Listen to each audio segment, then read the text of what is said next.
Hey everybody, welcome back to my channel.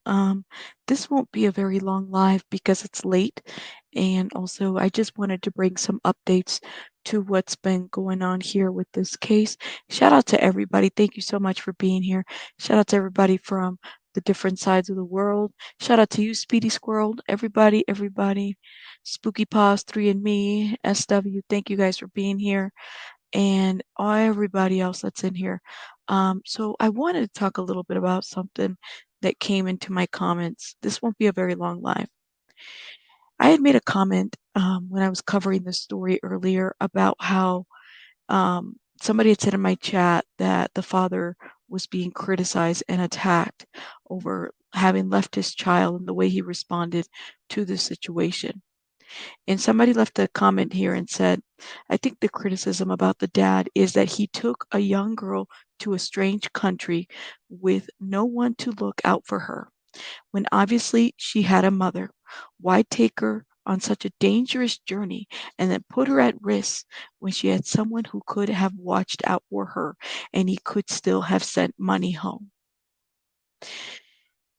So I thought this was a very interesting comment, and I wanted to just say a little 2 cents about this.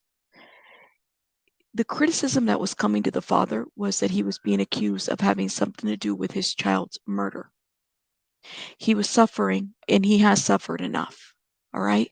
Now, and there was thank you so much, Ashley. There was family in the complex. Absolutely. So, my thought process is this: be happy that you don't have to worry about the kinds of things that families have to worry about making those kinds of decisions, whether it's leaving their child home alone because they have to work, with family keeping an eye out on them. Just be happy that that's not you, okay? And that if you are privileged in the sense that you don't have to make those decisions, then be happy it's not you and it's not your child. It happens to be this man's child. And if you can't offer, say, empathy or prayer for the suffering man and for the mom that's in a different country right now, just be happy that you can do better and you have those resources for you. I just wanted to respond to some of the criticism that people have been saying. And you can clip that and play that where you want to. Okay. Let me 1 second.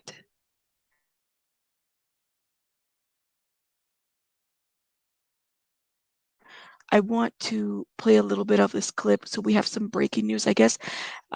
There was a confession, so I want to talk a little bit about that, and this will be a short live. Let's listen to this news clip.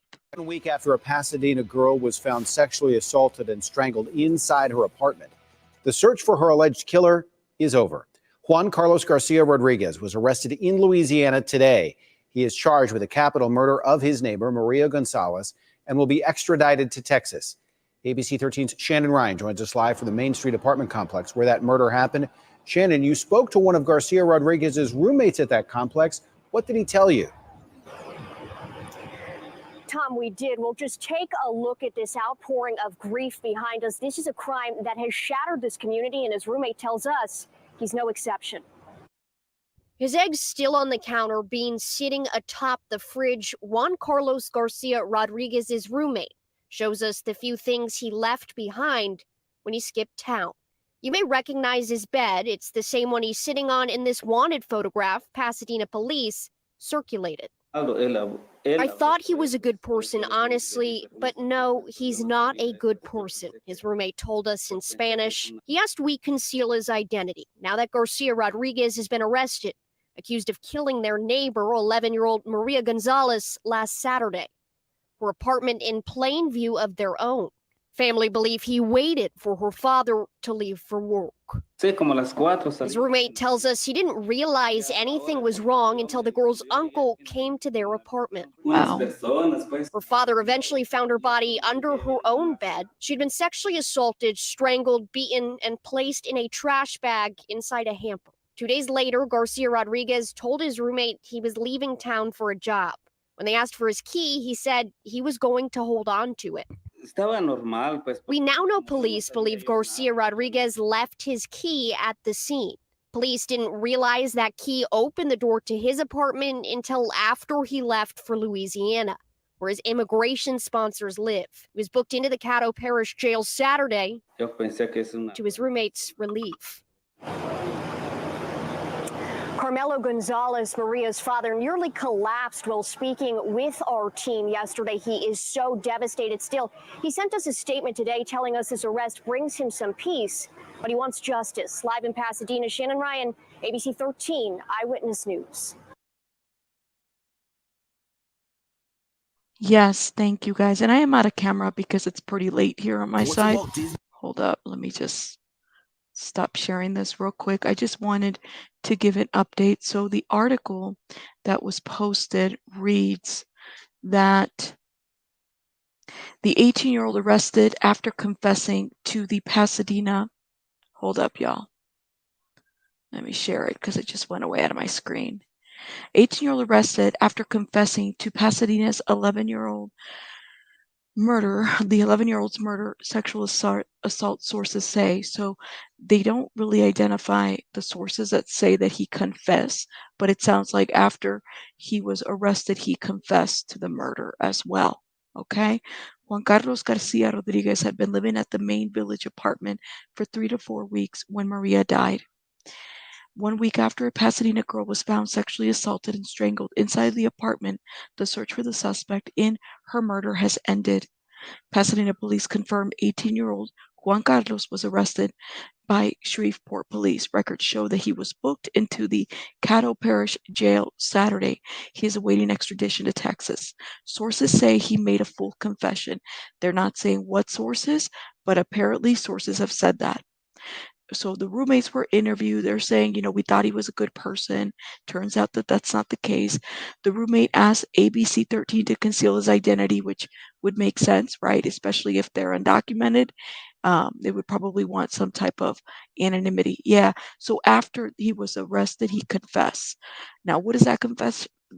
I'd like to know what that confession looks like. They had a translator by the name of April Aguirre, who had been translating for the Gonzalez family, says she believes Garcia exploited living so close to the girl. Her father, Carmelo, told investigators he left for work around 9:45 a.m. last Saturday.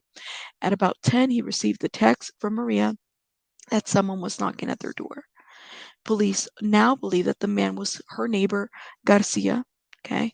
When Maria stopped responding to her father, he sent his brother, who lives a few doors down, to check in. Garcia roommate said he was acting normally that Saturday.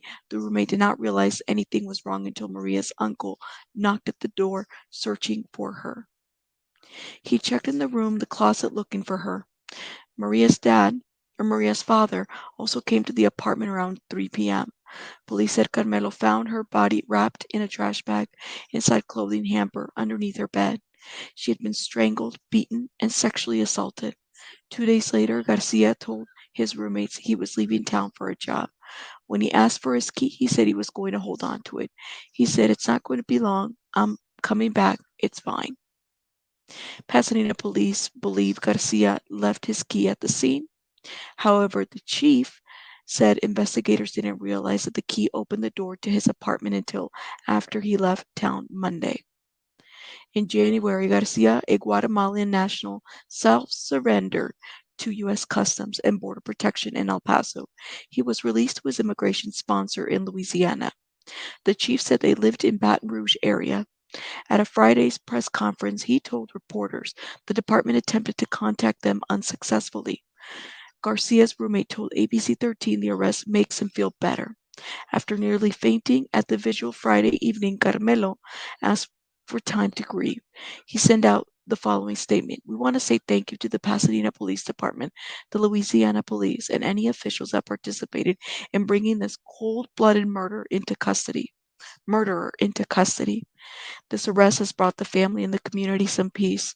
We're extremely thankful, and we cannot cause that he cannot cause this type of pain to anyone again.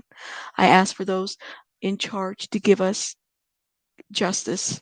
May he be May he be burdened with the full weight of the law for what he has done to my daughter. A GoFundMe has been started to cover the funeral expenses, and let me show you guys that GoFundMe right now. Okay.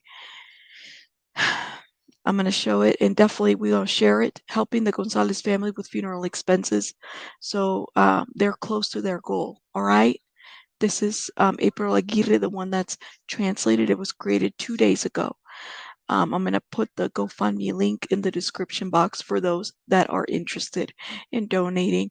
Of course, I don't really promote GoFundMes too often, but if that is something that you guys want to do, feel free to donate. Yes, it is a capital murder state. So real quick, it sounds like Juan Carlos confessed, which is great. I guess he confessed shortly after he was arrested. I wanted to highlight another comment, okay, that somebody put in here. Hold up. Where are you at? Where'd you go before I head out? Shout out to here it is. Where is it? Did I miss it? I totally did. Was it Snoop?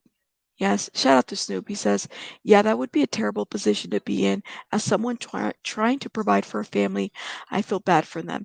So, again, for the person that, and it's not to shame them or anything like that, but it's to call out some of the bashing that's been happening to this dad that I personally feel like, when you're not living that situation, when you aren't faced with the decision to having to support your family, having to leave your kids, being from a different country, being undocumented, it is easier for people to talk out of their asses about what somebody should and shouldn't have done. And I ask you guys that instead of passing your judgment, just be happy that you're not faced with those decisions that a lot of people here in America that are here, trying to make a living and send money to their country are having to face. Just be happy that that's not you. That being said, though, I'll let you guys go. I have to go head out because Baby Bunny needs me, but I'll see you guys on the next one. And again, thank you guys for your support. Let me hit the exit button. You guys have a great night.